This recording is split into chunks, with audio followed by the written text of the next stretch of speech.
Welcome all of the amazing judges for the Startup Runway ninth Showcase. I'm Lisa Calhoun, founding general partner at Valor Ventures, and your host for this conversation among investors who write first checks into what you're investing in, why it matters, and why you're interested in a diverse and inclusive pipeline as an investor. And so to kick it off, I'm going to go around the room and ask each of you to share a couple words about yourself and what you invest in right now, what you're looking for. And I'm going to look to my left and just ask Ben to kick us off. Great, thank you, Lisa, and thank you for putting this together. Super excited to be here, and the work you're doing here is important. My name's Ben Metcalfe. For the last 3 years, was at Ridge Ventures, investing there, and recently left and started my own early stage fund. I guess I'm the founding partner, unannounced as of yet, but already made our first deal.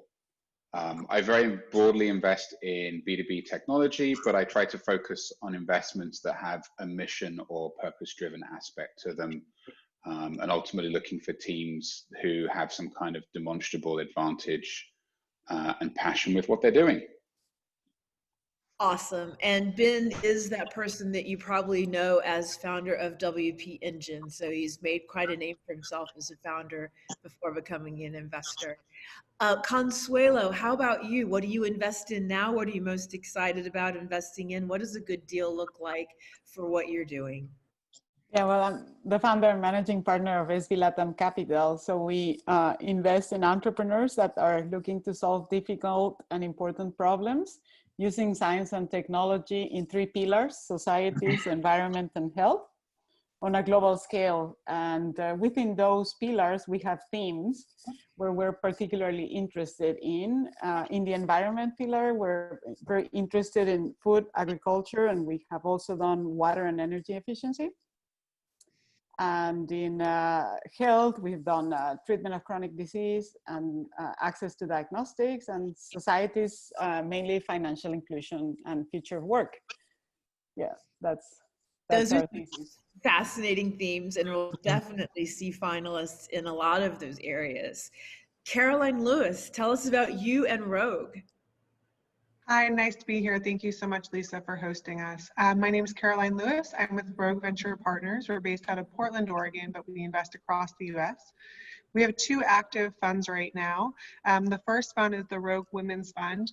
That fund specifically invests only in female entrepreneurs, generally in the pre-seed, seed stage, looking for companies that have some traction, but generally doing that first raise, really looking for their first institutional investor to come in.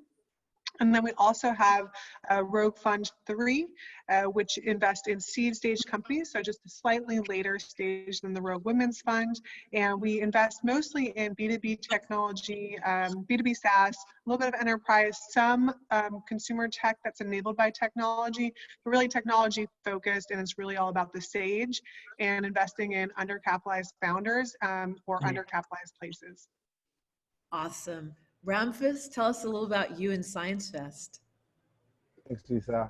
So Ramphis here, originally from Guayama, Puerto Rico, now based in New York. Previously built 2 tech companies before moving to the venture side. General partner for Science Fest. We do first check for hard science companies, companies raising their first outside sub-$5 million valuations, typically addressing problems around the United Nations Sustainable Development Goals. We let the entrepreneurs define how they fit within that space. So AI for marketing tech, no. AI for drug discovery for cancer research, yes. And we typically do anywhere from 25 to 100K first checks, and we go all the way to up to $1 million for systems. Awesome, thank you. How about Sarah? Thanks for having me. Sarah Leonard, Senior Associate at Bull City Venture Partners. We're based out of North Carolina, although we do invest in companies throughout the US. We write seed and Series A checks. We like experienced founders, and we invest in software, internet, and mobile technologies. Thank you. And Maggie? Hi there. Thanks, Lisa. Thrilled to be here today. Maggie Kenefake. I'm with Royal Street Ventures, and we are a seed through Series A firm. We are investing out of Fund 3, and we do primarily B2B, SaaS, and enterprise.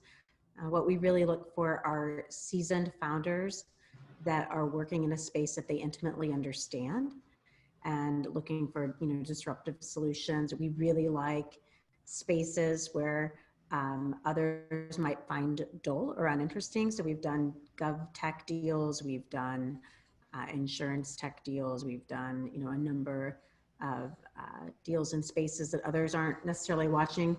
We invest between the coast, where there are a few exceptions to that, but generally speaking, we like undercapitalized markets. And we also, I would share that 3 out of our last 4 investments were to female-led companies. So, Awesome. Damna with Boeing Horizon X. Hi everyone, Dominique Mycroft. I am an investing director with Boeing Horizon X, and I lead our mobility transformation vertical within the fund, which means we look at what will be the future of transportation, and mainly focusing on autonomy, electrification, and now, with COVID, what will be the future of travel. And so we focus on seed through Series B, and we generally try to couple that with more of like the strategic angle that the Boeing company can bring to the table in addition to just writing the check. Thank you for being here. Really appreciate it. And Wayne Moore, tell us a little about you and your investing. Absolutely. Thanks, Lisa, and thrilled to be here as well. So I'm Wayne Moore. I'm a partner at the Alumni Ventures Group. And the Alumni Ventures Group, in short, is a network of funds that are tethered to the alumni communities for different schools throughout the U.S. So schools like Harvard, Stanford, Yale, Penn, Cornell, Columbia, et cetera. We kind of raise capitals from those alumni groups, and then in turn turn around to invest in companies that have touch points, whether it's a founder, an executive team member, board member, or even an investor that have gone to one of our schools. So as a co-invest, obviously we really like to invest alongside top lead investors and of course new emerging managers as well. But like many others have said, we look for great teams, obviously great products and interesting markets. And we invest from the seed to Series C stage. Awesome. Thank you. And Jacques-Philippe. Wonderful. Thanks for having me. It's good to see everyone. I'm Jacques-Philippe Pivelgier. I'm with OzoneX. I'm one of the co-founders. Myself and my co-founders have all been investors and entrepreneurs, having built a number of companies out there and involved in investing for quite some time. The company, we're specifically targeting women and underrepresented founders on the one hand, and we're specifically looking at founders that are solving for something of consequence. So although the next random app might be something that we'd want to use, but it's not the type of thing that we're looking at back. We're really looking at sustainability, health and wellness, education, future of employment. And then in terms of our process, we're a relatively new fund. We took a hard look at the traditional venture model, and we wanted to optimize for some of the things that we care about, especially around expanding the top of the funnel and deal flow, being more thoughtful with diligence, reduction of bias, and ultimately leading to better sustainable performance. So we've incorporated collective expert intelligence and tech to be a bit more thoughtful across all those points. Sometimes I joke and I call it, post-ego investing. So we think we're smart, but we know there are other people that are smarter than us on pretty much any specific topic. And so we've built that into our model. And as far as our target, we call it alpha hiding in plain sight. So, as most of you on this, in this conversation know, women get less than 3% of capital from the VC space. Underrepresented founders, namely Black and Latino, get roughly the same, and they represent more than 60% of the population. So we just think it's a smart thing to do, but and also the right thing. So yeah, that's kind of Ozone X in a nutshell. That is a perfect lead into our next topic. And from here on out, it's open discussion. You know, our founders at Startup Runway who are listening to this and will be asking questions later in live session, a lot of times they feel, maybe because the media's told them, that VCs are inaccessible, that they don't care about inclusion.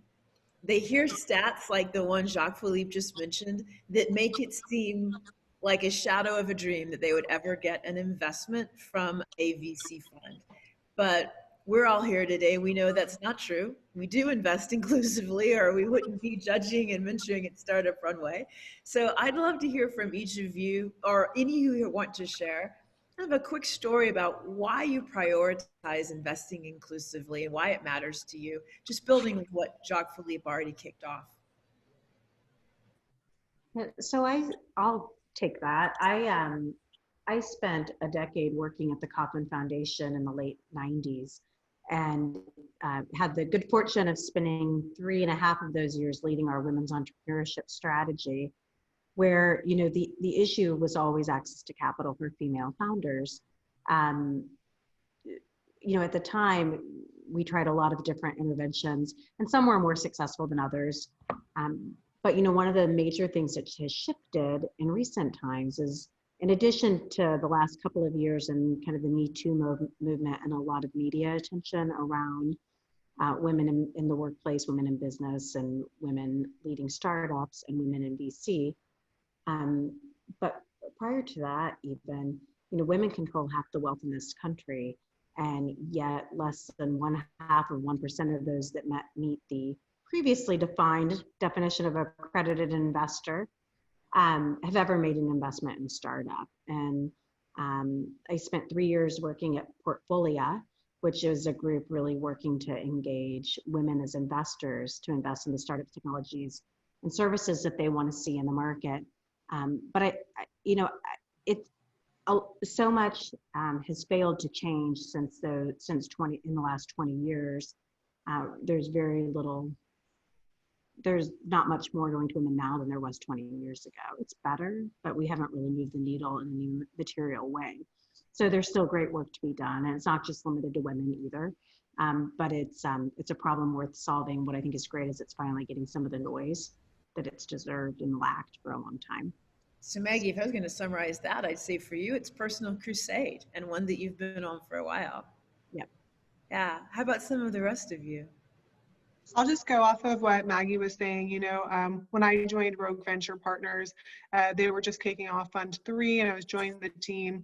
It's all male partners and myself, and you know, one of the male partners really had a profound kind of personal moment where he was at a female entrepreneur event, got to really hear firsthand some of their struggles and realized he wasn't necessarily part of the problem, but he really wasn't part of the solution. And one of the things that when I came on board, he said, hey, I want to do something about this, but I recognize we can't do it alone. And I actually was pretty hesitant to kick off a fund investing in women without kind of first getting my feet wet really in the venture community. And I wanted to make sure it wasn't just a philanthropic effort.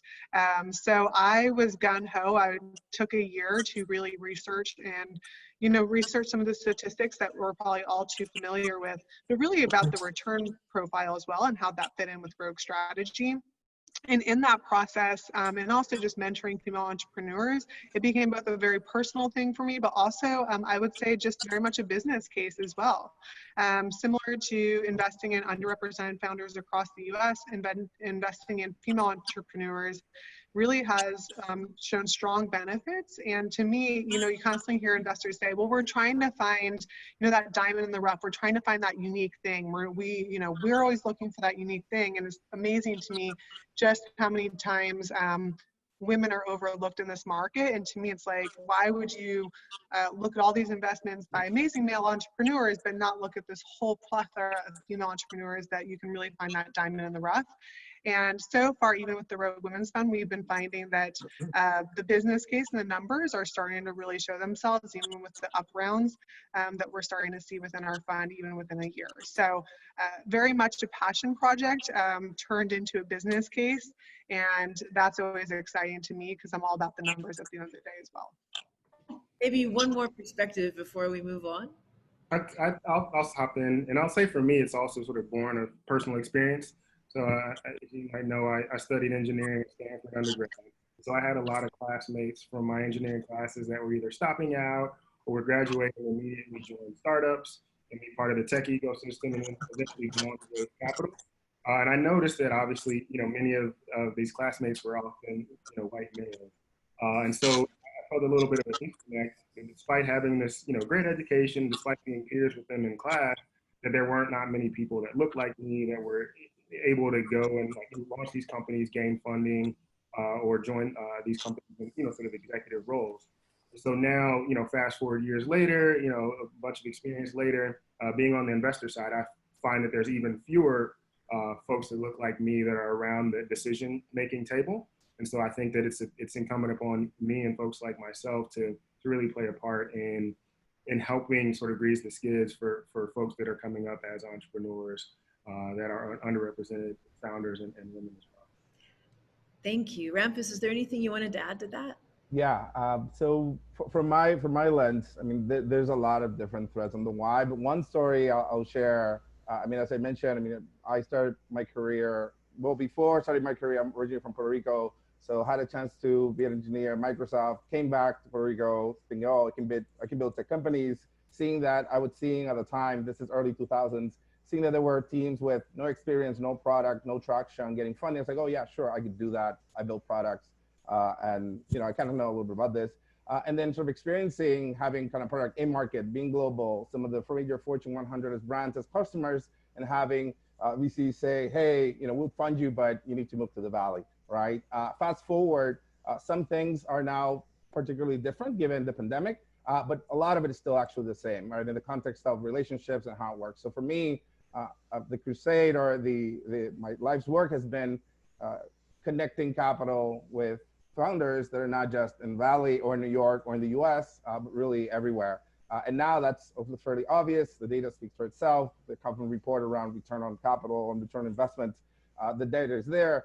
And I've experienced that on both sides of the table, right? As a founder and then as an investor, sort of seems sort of obvious to us, and yet the gap is massive. So anything that we can do to be that first check, that's not just the actual money, but to actually vouch and believe first, is sort of why you kind of get up every day and take the call, take the meeting, and see how we can help.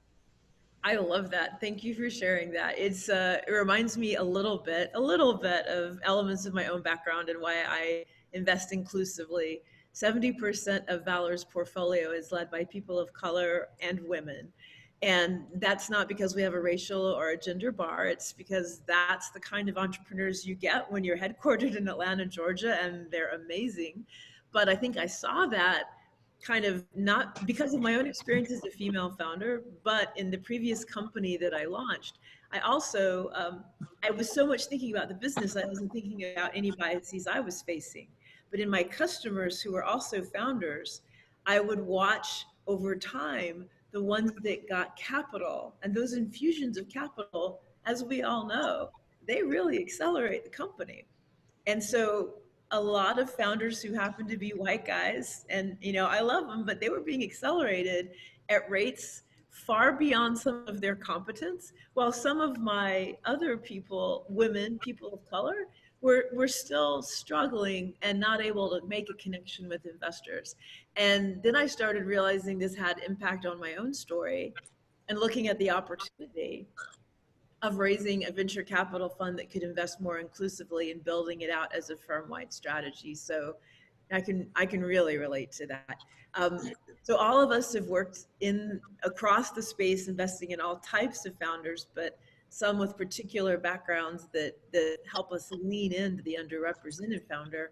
I'd like to bring out, especially for the Startup Runway audience, what tips each of you have for founders who are underrepresented when reaching out to investors, especially investors who are typically one degree, maybe gender, and possibly two degrees, race and gender, removed from their own background and history. I'm happy to kick things off there. I would think a few things. First, you probably still want to make sure that you have the typical information that any investor is looking for, kind of the size of the market, why your team is amazing. Make sure you're checking all the boxes. So fundamentally, and the presentation's good. Second, I'd say be extra determined. And I feel like kind of in the underrepresented category, we tend to over-index on that front anyway, but don't shy away from that, because even the broad market hears no way more than yes. And for that particular demographic, you're going to hear it even more. So get the thick skin prepared and never quit, keep going. So that's the second. Third, I think it's important to acknowledge the gap that occurs between an idea and getting that first money from someone you don't know. And so most companies that are successful get some kind of angel money, and that's typically friends, family, relatives. And again, with certain underrepresented groups, they don't have that component. And so I highly recommend that with these companies, they try to figure out ways to bootstrap, to get to revenue sooner, to do certain things, because the reality is that it's just a lot more challenging. We on this call and others are trying to make efforts to fill that gap, but we know that, it's like a drop in the bucket and it's going to be a while. So those are some of the basics. And the last I would mention is mentorship. So in as far as it's possible, and I think oftentimes it's actually easier to get than the money. And so depending on the sector, what they're looking to disrupt, try to identify a few people who have done something similar, because again, even people who have experience make a lot of mistakes building a business and raising capital. So if you don't have experience, you're absolutely going to make really big ones. And so get supporters, get mentorship, and hopefully that helps to bridge the gap between the natural network that one has and the people that you're trying to connect to.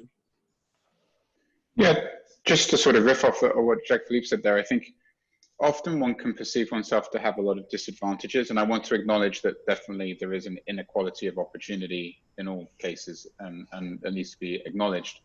But sometimes taking what feels like a disadvantage and turning it into an advantage is possible. I mean, I'm a white male, I acknowledge that, but I have dyslexia, ADHD, no college education. So in order to get established, I had to take those, what were disadvantages, and turn them into advantages, which is why I concentrated on doing sort of more technical stuff, because it helped my brain with where that was. I think if it's difficult to find investors, it's difficult to find angel investors or friends and family with money. I acknowledge that. Bootstrapping a business and getting a business really well oiled and really well run, and then actually proving you've got a really great business because you had to bootstrap it, is often a great way to get noticed. I think the other one I would say is at Ridge, I actually never invested in any white founders. All my founders I invested in personally were diverse founders. A third of those were women. I never intentionally went out to do that. But what I did intentionally go and do is try and find founders that didn't just look like me and just in the standard sort of boxes.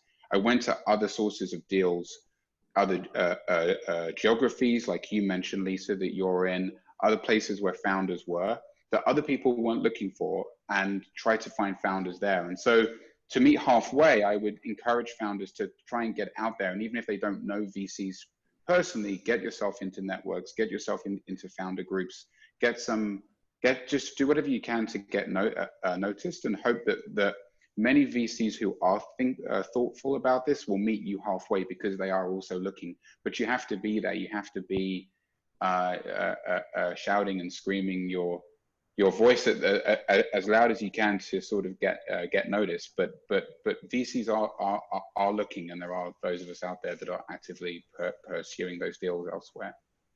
I'll just oh, sorry, go ahead, Lisa. Oh, go ahead.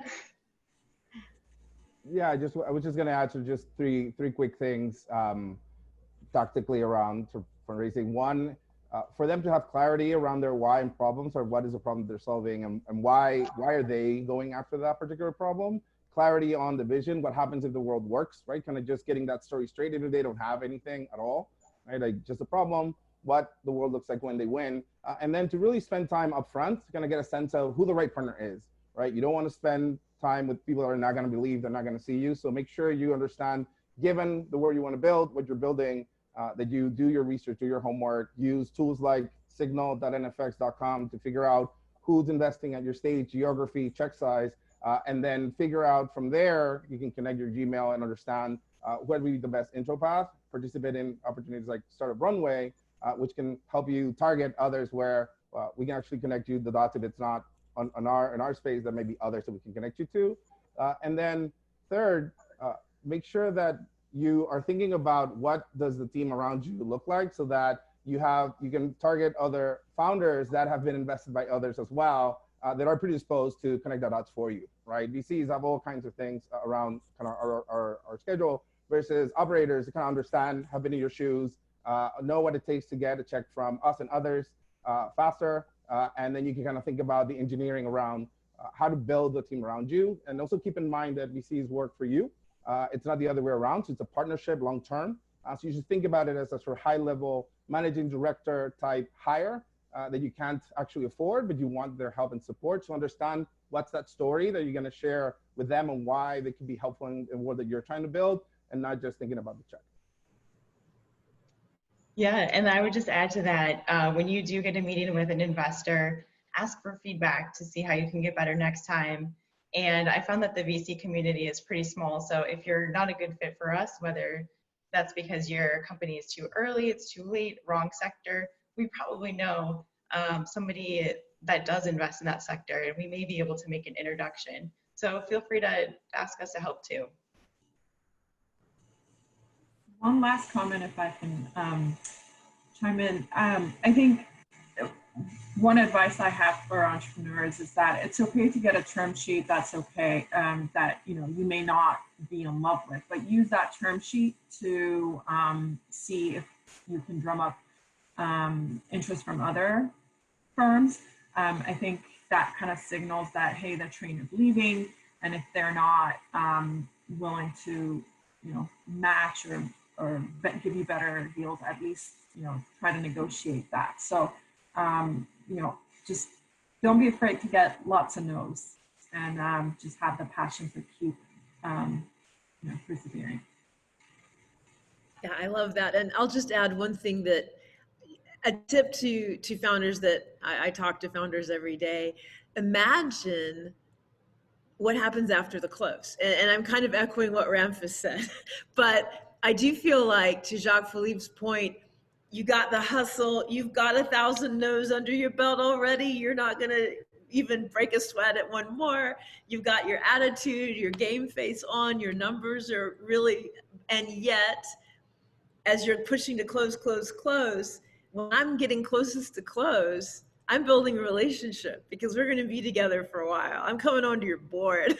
So I have to trust you. I don't have to like you. We don't have to be best friends, but we have to be able to be professionally vulnerable and share strengths and weaknesses so that we can build this company.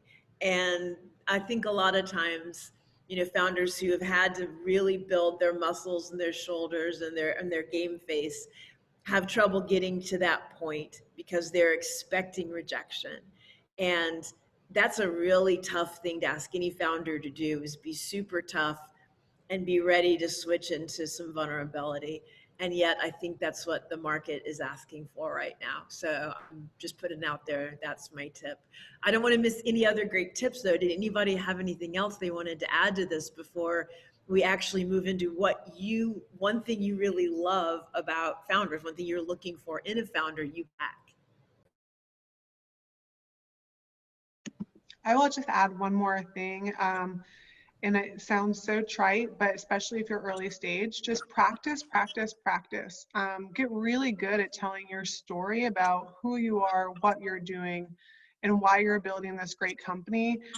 The more that you do that wherever, holiday parties, with your family. Like, just tell your story over and over and over again.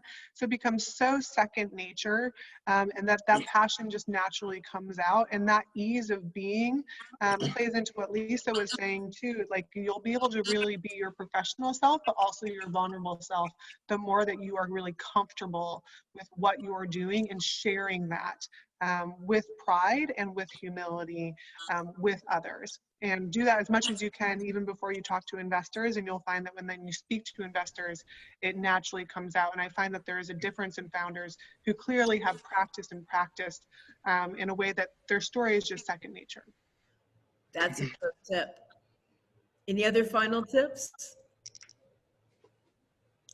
All right, so we're going to close on a question that I know our founders are going to be paying keen attention to, which is, what's one quality you, not even your fund, you personally as an investor, look for in founders that you're backing? I can jump in there. For us, apart from the obvious, the problem, the being, having great ambition and all these things that we normally look in founders, for us, for me personally, it's super important to be in alignment in values and principles with the founders. We also think that it's even more important for the founders to get to know their investors really well. It's more difficult for a founder to fire a VC than for a VC to fire a founder. So I find that when I see entrepreneurs that are in a hurry, they want to close within a week and things like super quick, I'm like, I think you need to spend time building a relationship. I know that, time is the most valuable resource that we have, but we do have to invest time in building those relationships when we're going to be partnering for several years at the very least. So for us, we think that relationships and the partnerships work much better when we are in alignment in principles, how we view the world, how we view problems. And we can have different points of view, but they're much easier to resolve. And in fact, bringing all that diversity really, really helps. But it's very difficult to resolve conflict when you see a unique opportunity situation in a very different way, like we can see now, in our politics and everything, and COVID, and we're looking at the same problem and people seem to see a completely different problem. And yeah, so I think that's really important for founders and investors. Can I jump in? And I only want to jump in because right now my actual answer would just be +1. And I figure if I wait longer, then even my next answer would have been taken too. So building on what Consuelo said around values and alignment, and I think that's super important because the last thing I want to do is back a founder who has an amazing idea, who's going to do really well financially, but use that for purposes that are not beneficial to society at large. I'd want to have no part in that. But maybe drilling down into the values, so like community orientation. And so our fund, part of what makes it unique is the use of collective expert intelligence and understanding that the sum of the parts, should be greater than any one part. And part of the value that we bring is the connectivity, right? So our partners and founders have, done some really cool things, notwithstanding myself. But then even beyond that, our venture partners, the community that we've developed of hundreds, soon to be thousands of really thoughtful, relevant sector experts who can be super helpful to the founders in terms of what they're looking to do. But not every founder is able to take advantage of that because some don't have an inclination towards collaboration, partnership, asking questions. It goes back to what Lisa was saying, kind of being comfortable with vulnerability. And so that community orientation and ability to work well in a sandbox is particularly important for us because that's really a large part of the value that we bring to bear for the founders that we look to back. So that's what I would share. I would say passion about what it is they're actually doing. And the reason for that is, you know, having been on both sides of the table, it's really hard to build a successful business. And on the one hand, you can say, well, yeah, you know, sure, you know, everyone says that, but until you do it, it's really, really hard. You have to want to wake up every morning so energized, even when everything is down and not looking good, and you have to rally yourself and your team and everyone else. And it's amazing. I get, particularly with very early stage investment, I take pictures from founders who either want kind of like the America's Got Talent kind of, I just want to be famous, but I just want to be an entrepreneur. And they haven't actually thought necessarily about why it is that they're actually doing it, or what they're specifically working on. And are they actually, you know, into that? And also people who just want to do plays, meaning I've got a play here in the fintech space or whatever, and they're just an opportunity to make some more money here, and they're not actually interested in whatever it is that they're actually trying to do. And I don't like backing people who just want to, you know, do a play. It's about actually, is this your baby? Is this actually something you're super passionate about? And if you're listening to this and you're thinking, yeah, I'm absolutely passionate about what I'm working on, then great. But there are surprisingly a number of people who sometimes you wonder, and I don't like backing people who don't demonstrate that passion. And the minute I sense that passion and that drive, I feel even more aligned then with wanting to invest in them, or taking their pitch. If it's an early sort of elevator pitch meeting, I want to take the full pitch. Kind of along those lines, Ben, I would jump in and say, along the lines of passion, I really want to find a founder that has that right balance of conviction with coachability. So I want them to like know their idea, know the space, know it well, be super passionate about it, but also allow for some interjection of different thought, different perspectives, so that they can take that on board, and we'll be able to work with those founders to you know, obviously ultimately get to a better place. And I think the one other thing that I would add is also I'm looking for founders that have, you know, sort of an earned perspective on, you know, the problem or the challenge that they're trying to solve. So whether through their life experiences, through professional experiences, they have some nuanced way to look at either a market or an opportunity that they've gained from sort of that lived experience. I like to see that as well.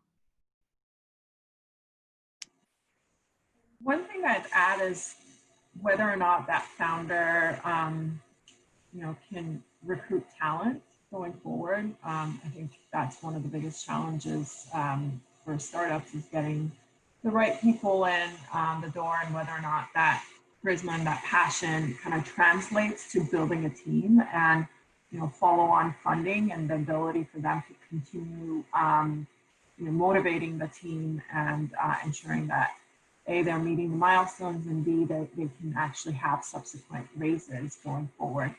And then one thing that's kind of a pet peeve of mine is buzzwords. It's like, please don't use them. I think that's probably avoiding those would be a play on the fintech blockchain space with cannabis. AI. And then add our proprietary sauce to it. It's just, so yeah, I think that would be one of the other elements that I would add. I would say, you know, in the spirit of kind of what this event's about too, really thinking about underrepresented founders, I look for just that hustle and grit, which you generally find in underrepresented founders. And I love it. I love that underdog mentality, and kind of playing off what a few people said, that vulnerability, it's not going to be probably in the first meeting, but generally I will be really forward and upfront about where I've struggled as a person in my own career, as a person in VC, where I've had failures. And what I want to hear from you is where you've also failed, what you've learned from it, how you took that and learned more introspectively, as well as working with your teams.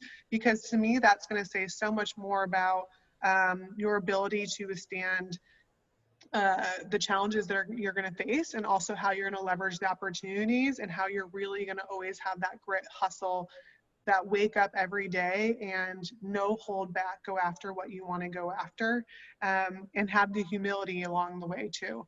Because everybody who's had some sort of failure in life, or something has not gone their way, and took that internally, reflected on it, but then also leveraged resources, that to me speaks so much more volumes in their path forward and how they're going to be successful. Caroline, I'm going to pick up on that and let's all chase it down for just a minute, because I think one of the points you're bringing up is very important, and I find it in a lot of pitches that come from different perspectives than my own background. A lot of times I think that underrepresented founders in particular have trouble explaining their backstory and feeling that they won't be judged or that they won't be understood. And that's very real. That's not something that is easy to do. So when you're with your peer group, everyone has a similar background, or at least somewhat similar. But when you're talking to VCs, with 98% of VCs being at least fairly privileged and mostly white, they kind of have a different background than a lot of the founders pitching us today.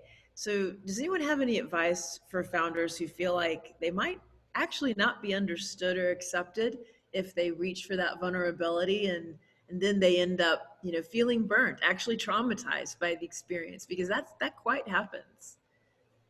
I mean, so I can't speak to the trauma part, although I can speak of my experiences and other experiences, because it is something that has stuck with me and others. But I guess the trauma piece apart, I was just gonna say, use that as a filter is what I've shared with founders, right?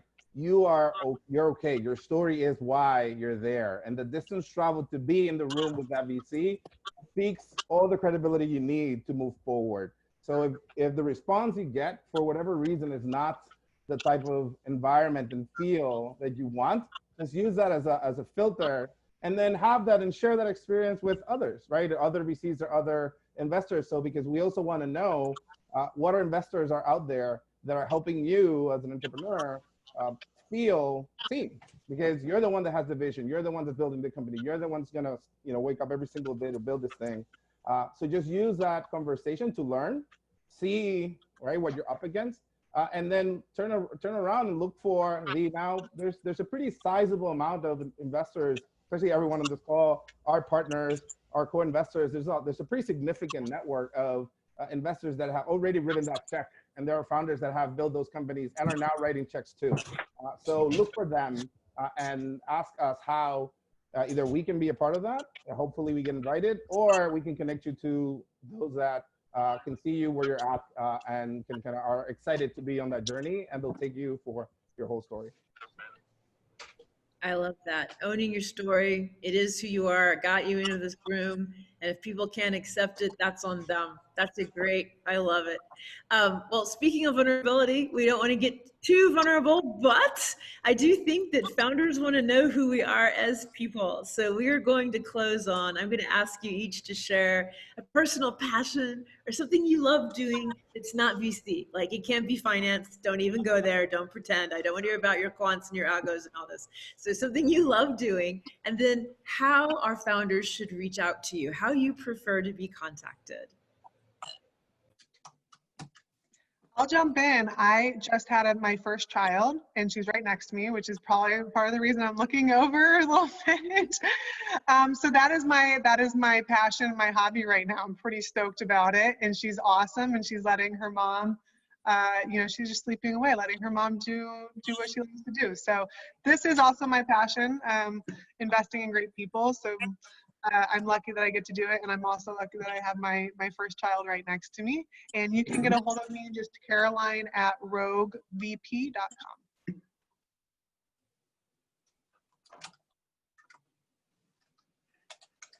I can go next. I'm passionate about UK dance music, particularly dubstep, grime, bassline, UK garage. I like to listen to it. I like to DJ it.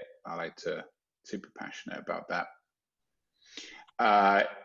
Go and check it out if you're not familiar. It's kind of like British hip hop, some of the grime. It's pretty cool. And it's from where I sort of grew up and lived in the UK. But perhaps more importantly, if you would like to get in touch with me, happy to make the connections and find out more about what people are doing. Best email address for me is vc@benmetcalfe.com, as it's written here.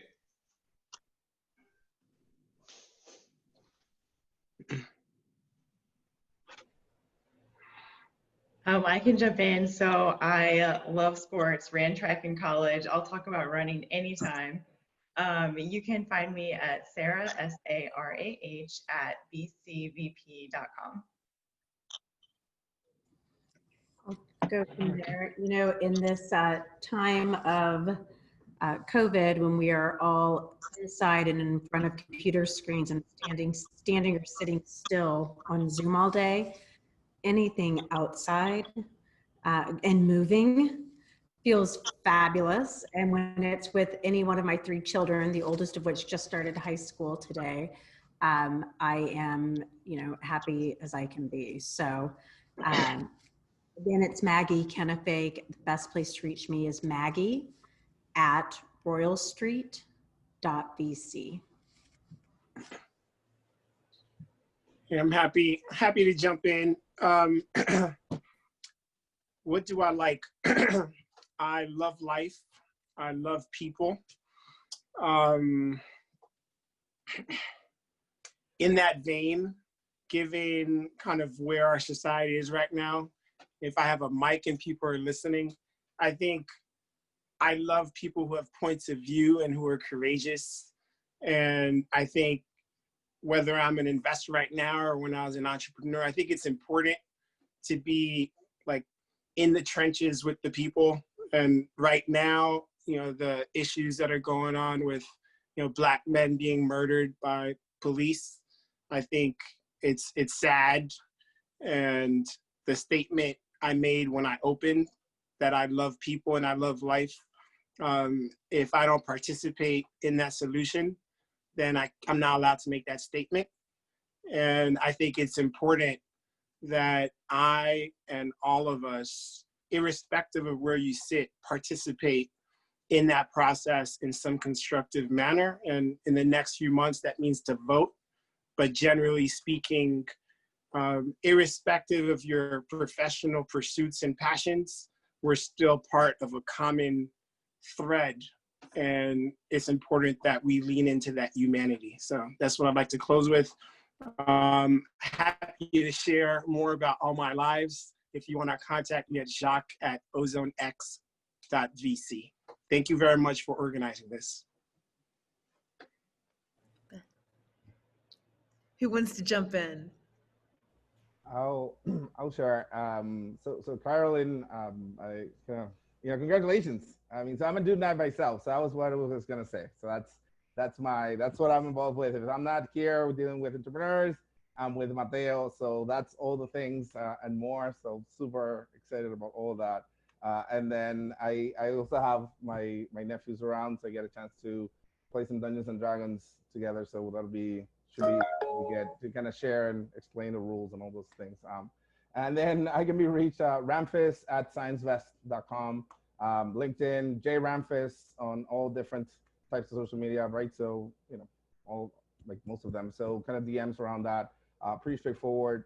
Yeah, and then in the case of any founders listening to this, they just mention Runway, right? So just to kind of make sure that you're filtered and so my team can flag them as well, and we kind of circle back faster. Awesome. So I'll hop in now. So I have a 7-year-old son, 5-year-old daughter, and you know, when I'm not working right now, that's where I'm spending most of my time. And so, you know, honestly, I love being a dad. It's one of those things I feel like, in a weird way, I was meant to do this. I love, you know, spending time with my kids. Also, really big into sports and music as well. Some time ago, back when I was in school, I was part of different like rap groups and things like that. Hopefully, there's no footage or video out there of that. But you know, happy to talk more on those fronts. And you can reach me at wayne@abgfunds.com. I added my Thanks for mentioning that, because we could splice in a little rap footage right now. They're going to put some London Dub with Ben. You know, it'll really help this video gel. Davina, what about you?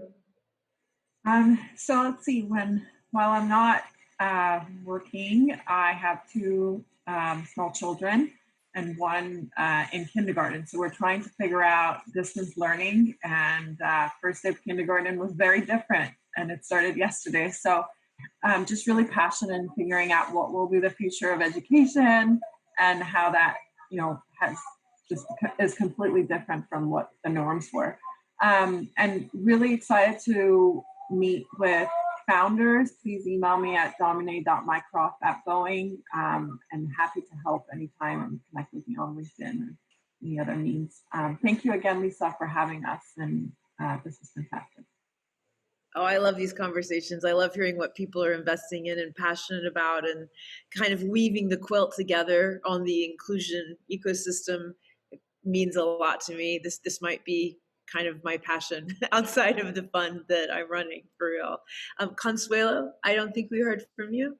Yeah, so I'm passionate about a lot of things that are very painful right now, probably. So I'm passionate about the planet, climate in particular, democracy, that's just really deep. My dad was Cuban, so all the way from Cuba to growing up in Mexico and knowing what democracy, a country going through a democracy that was like not very strong, and now in the US where a strong democracy is also suffering now, and having a lot of memories from Latin America, but old memories from probably more from the textbooks than a lot of the things that happened before. So there's a lot of pain probably in the side. My passions that are not painful, it's trail running, and it's long distance, so also painful. So I guess I like pain. Yeah. So now just being out in nature whenever I get a chance, which has been a bit difficult. So yeah, but I really like being out in nature. There's nothing better for me than that, and especially during these times, it's very special. I think it's the best way to recharge and to be connected. To feel how we're all connected through the places where we live and nurture. And you can reach out to me at consuelo@svlatamcap.com. Well, thank you everyone for your leadership as investors, for your feedback to our founders, which they find so meaningful. They take enormous action on it. And so we really appreciate the contribution and investment you're making in your time now, and look forward to your check later at Startup Runway. Y'all take care. Have a wonderful rest of your day.